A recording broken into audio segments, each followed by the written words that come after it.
Most probably है, पता नहीं सही।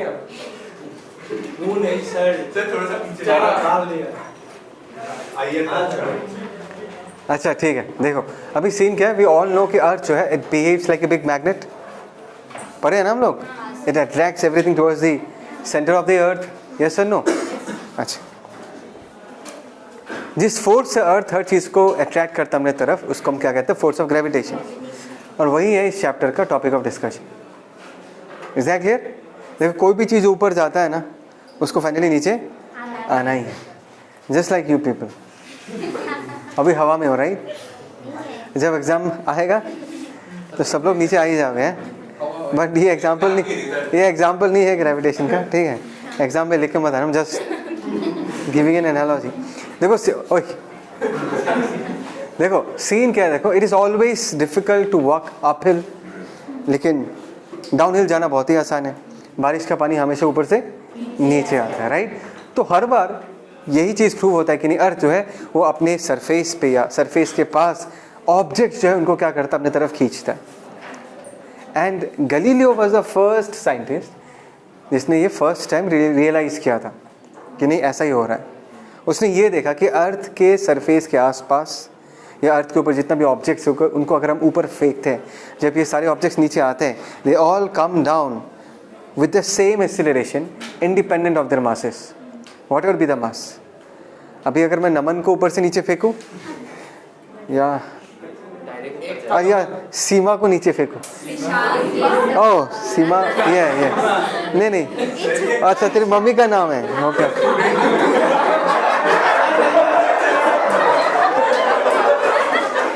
देखिए मेरा गलती नहीं है, मैंने इतना बार सीमा दिखा तो सीमा चला गया। ओए कृषियांगी को अगर ऊपर से फेंका, आयुष मार खाएगा। सो दोनों का मासेस क्या है? दोनों का मासेस अलग अलग है, right? But they fall down with the same acceleration, right? और गैलीलियो ने इसको प्रूव करने के लिए बहुत सारे एक्सपेरिमेंट्स किया। Is that clear? ओके। तो उसी वक्त अराउंड दैट टाइम, ये तो एक कहानी था, इसके साथ साथ बहुत लोग ना प्लैनेट्स को लेके भी स्टडी करते थे उसी वक्त के अराउंड। और वो लोग उन्होंने ये देखा कि नहीं चलो प्लैनेट जो है वो गोल गोल घूमते हैं, राइट? कुछ प्लोटेमी बोल के एक साइंटिस्ट था, उन्होंने कुछ 2000 साल पहले 2000 ईयर्स एगो एक सेटअप बताया था जहाँ पर उसने ये कहा था कि अर्थ के चारों तरफ प्लैनेट जो है गोल घूमते हैं, अर्थ के चारों तरफ, with earth as the centre. और उसने और भी सारा कॉम्प्लिकेटेड आइडियाज़ दिया था। फिर इसी चीज़ को लेके इंडियन एस्ट्रोनॉमर्स ने भी बहुत स्टडी किया। कुछ 400 साल बाद उन्होंने बोला कि नहीं ऐसा नहीं, अर्थ के चारों तरफ गोल नहीं घूमता, सन के चारों तरफ गोल घूमता है। Getting the point? Okay. Finally उसके बाद कोपरनिकस आया। He was also very great scientist. उसने भी एस्ट्रोनॉमर था, देख के ये बताया कि देखो गोल घूमता है, लेकिन पाथ के बारे में कुछ डिस्कशन नहीं था। तो कोपरनिकस ने कहा कि नहीं, सन के चारों तरफ ही गोल घूमता है and they move in circular orbits. Is that clear? उसके बाद नेक्स्ट सीन में और एक साइंटिस्ट आया था, मैं नाम बताता हूँ इसका, टाइको ब्राहे। अभी पता नहीं इसका नाम प्रोनाउंसिएशन सही है या नहीं। वो डेनमार्क से था। ऑलमोस्ट उसने उतना पूरा ज़िंदगी जो है ना स्टार्स को एनालाइज करने में और प्लैनेट्स को एनालाइज करने में बिता दिया, वो भी नेकेड आई से, ठीक है ना? तो बहुत मेहनत की। It was a very painstaking process. तो उसके जाने के बाद उसके जो जूनियर्स थे, उसमें से एक जूनियर था कैप्लर का नाम सुना? तो वो बेसिकली उसकी का असिस्टेंट था। तो उसने पूरा उसके स्टडीज़ को अच्छे से एनालाइज किया। और उस एनालिसिस के बाद केपलर ने जस्ट बेस्ड ऑन ऑब्जर्वेशन, कोई प्रूव नहीं है इसका, लेकिन just based on observation Kepler ने 3 प्लैनेटरी लॉज बताया। समझ में आया? Kepler stated 3 planetary laws and that will be the first topic of discussion आज का। ठीक है, पॉज करना, मैं लिख लेता हूँ, ठीक है? इस तरफ एवरीवन दिस साइड स्टार्ट करना। Okay, so as I said we are going to talk about Kepler's law. और केपलर ने 3 लॉज दिया था प्लैनेटरी मोशन का। सबसे पहले उस केपलर ने ये कहा कि जो प्लैनेट्स है उनका जो पाथ है it is in the shape of an ellipse. Ellipse पढ़ा है? 2 फोकस होता है, फोसाई बोलते हैं। And sun is located at one of the foci. बात समझ में आए? और वो जो प्लैनेट है वो इलिप्टिकल पाथ में, सिद्धार्थ, वो इलिप्टिकल पाथ में क्या करता है? गोल घूमता है। एग्जैक्टली सन के चारों तरफ। And this is a deviation from Copernicus idea. Copernicus ने क्या कहा था, they move in circular orbits, लेकिन कैप्लन ने कहा नहीं ऐसा नहीं है, they move in elliptical orbit with sun at one of the foci. Is that clear? तो जैसे कि इलिप्स में एक से मेजर एक्सिस होता है, एक माइनर एक्सिस होता है, this is major axis, this is minor axis, right. Semi major, length of semi major axis कितना होगा, ए होगा, ठीक। अच्छा, अभी अगर तुम इस प्लैनेट के मोशन को ध्यान से देखोगे, इस पर्टिकुलर सिचुएशन पे the planet is farthest away from the sun, और इस पर्टिकुलर सिचुएशन पे the planet is closest to the sun. तो इस पोजीशन को हम पेरिलियन बोलते हैं। पी मतलब पास, ऐसे करके याद रख सकते हो, perihelion. Is that clear? PERIHELION। और इसको हम एपीलियन बोलते हैं, APHELION। द फर्देस्ट पॉइंट को हम एपीलियन बोलते हैं। फैक्ट्स, बस नाम। Is that clear? ये तो पहला था लॉ ऑफ ऑर्बिट्स।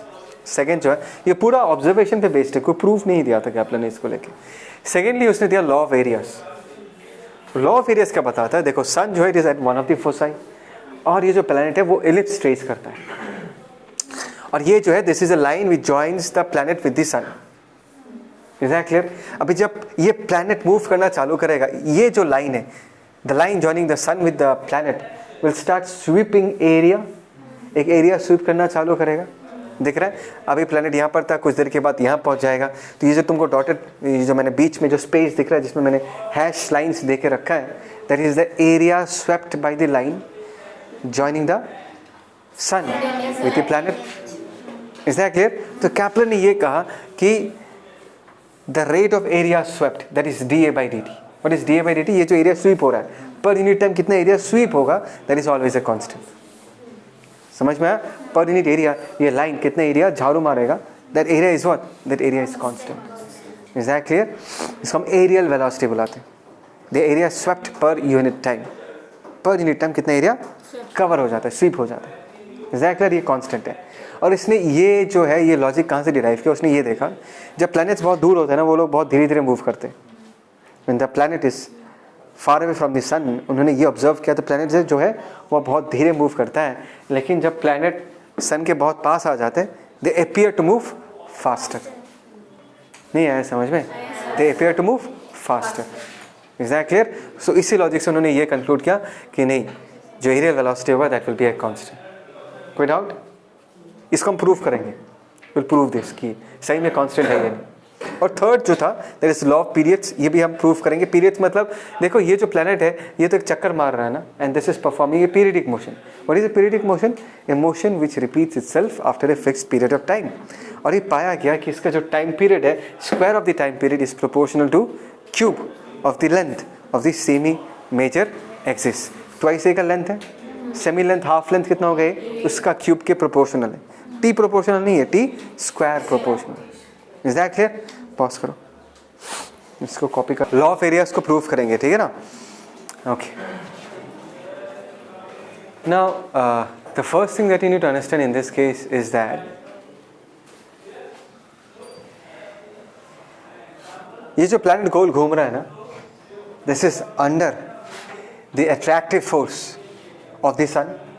सन इस प्लैनेट को खींच रहा है अपने तरफ। Is that clear? ओके, तो इस पे जो फोर्स लग रहा होगा it is along this direction. कोई डाउट? किसी को डाउट? राइट? और प्लैनेट जहां पर भी हो वो फोर्स जो है वो हमेशा किसके थ्रू पास करेगा? सन के थ्रू ही पास करेगा। Is that clear? इसीलिए हम इसको फोर्स को क्या बुलाते हैं? We call this force as central force. Central force कैसा फोर्स होता है? ऐसा एक फोर्स होता है जो कि हमेशा एक फिक्स्ड पॉइंट के थ्रू पास करे। तो सन फिक्स्ड है, राइट? और प्लैनेट्स इसके चारों तरफ गोल घूम रहे हैं। तो प्लैनेट जहां पर भी हो, प्लैनेट पे जो ग्रेविटेशनल पुल लग रहा है वो किसके थ्रू पास करेगा? वो सन के थ्रू पास करेगा। तो अभी अगर मैं तुमको पूछूं what is the torque acting on the system by assuming an axis passing through the sun, इस प्लैनेट पे क्या कोई टॉर्क लग रहा है if I take an axis passing through the sun? Because sun के थ्रू ही फोर्स पास कर रहा है, राइट? तो अगर मैंने सन को ही अपने एक्सिस मान लिया तो लीवर आर्म कितना बचेगा फोर्स का? जीरो होगा लीवर आर्म। पहले भी बताया था कि अगर कोई फोर्स किसी एक्सिस के थ्रू पास करता है उस फोर्स के पास टॉर्क प्रोड्यूस करने का कैपेसिटी नहीं है। इस दरवाजे का अगर हिंज, अगर कोई दरवाज़ा इमेजिन करो, उसका जो हिंज में ही अगर मैं हैंडल लगा दूँ तुम दरवाज़ा खोल ही नहीं पाओगे, घुमा ही नहीं पाओगे। हिंज जिसके अबाउट पाइवट, जिसके अबाउट दरवाज़ा गोल घूमता है, गेटिंग द पॉइंट मैं क्या कह रहा हूँ? सो ऐसे केस में हम क्या कह सकते हैं? ऐसे केस में हम कह सकते हैं कि इस प्लैनेट का जो एंगुलर मोमेंटम है that will be a constant. Do agree with this? अच्छा, can you tell me what is the angular momentum of this planet? एक बात बता दो, ये जो आर वेक्टर दिख रहा है, r vector is starting from the sun towards the planet, right? It is the position of the planet with respect to the sun. R vector इस तरह पॉइंट कर रहा है. कम ऑन, वेलोसिटी मतलब momentum इस तरफ होगा. Is that clear? So what is the angle between r vector and p vector? कैसे करते हैं vector? How do you find the angle between the two vectors? You shift the vectors, उनका tales को join करते हो, और tales को join करने के बाद जो छोटा एंगल निकलता है that is defined as the angle between the vectors. Vector वाले चैप्टर में सीखा होगा ये सब. तो जस्ट इमेजिन करो कि आर वेक्टर को हमने, आर वेक्टर के टेल यहाँ पर है और पी वेक्टर का टेल यहाँ पर है, तो आर वेक्टर को यहाँ से उठा के यहाँ रख दिया. So this theta is the angle between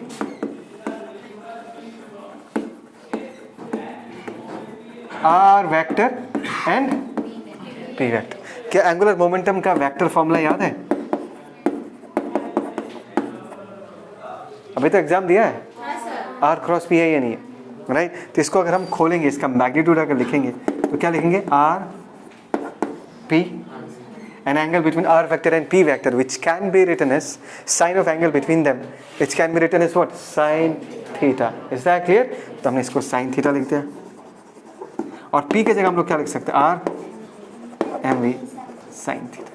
So this is the expression for angular momentum, and this quantity as a whole is not going to change with time.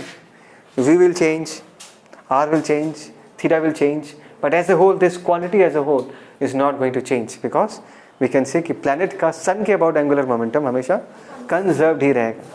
Is that clear? Okay. Now ध्यान से सुनना, मैंने इस picture को फिर से बनाया.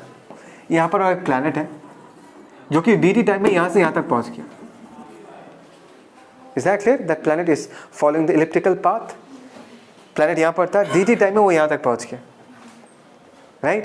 And I hope that all of you understand this कि dt टाइम बहुत बहुत बहुत कम टाइम है. इतने टाइम में कोई भी चीज़ कर्व में घूम नहीं सकता. उसका जो पाथ होगा उसको हम स्ट्रेट लाइन अप्रॉक्सीमेट कर सकते हैं. इनफैक्ट स्ट्रेट लाइन ही होगा. Is that clear? तो यहाँ से यहाँ तक का जो डिस्टेंस उसने ट्रैवल किया है, can I say that is v into dt? Can I say that is v into dt? Velocity भी कांस्टेंट रहेगा. इतने कम टाइम में वेलोसिटी चेंज होने का स्कोप ही नहीं मिलेगा उसको. तो ये लेंथ हो गया v into dt. Is that clear?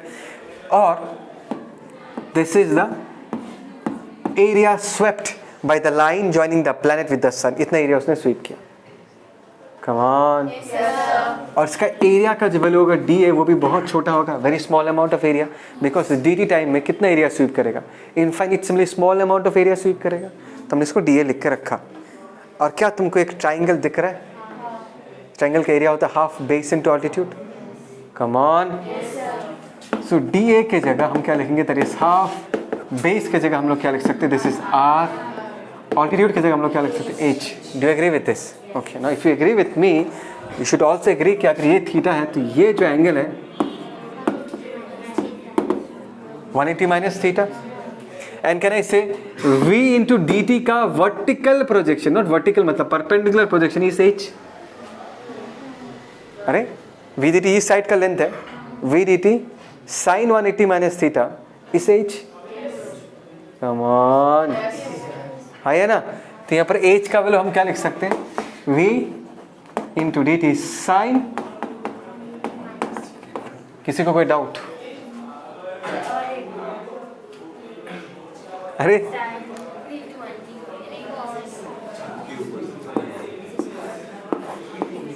ये थीटा है, ये h, सॉरी ये थीटा नहीं है. ओए इधर 180 माइनस थीटा, ये h है. और इस साइड का लेंथ कितना है? h का वैल्यू कितना होगा? उसको बोलने देना. हाँ तेरा सर फोड़ूंगा मैं. इतना टाइम लगता है क्या? वेक्टर्स में क्या सिखाया था? थीटा जिसके साथ वो कॉस कंपोनेंट होता है और दूसरा जो परपेंडिकुलर है वो क्या होता है? Sign component. तो v dt sorry sine 180 minus theta is h.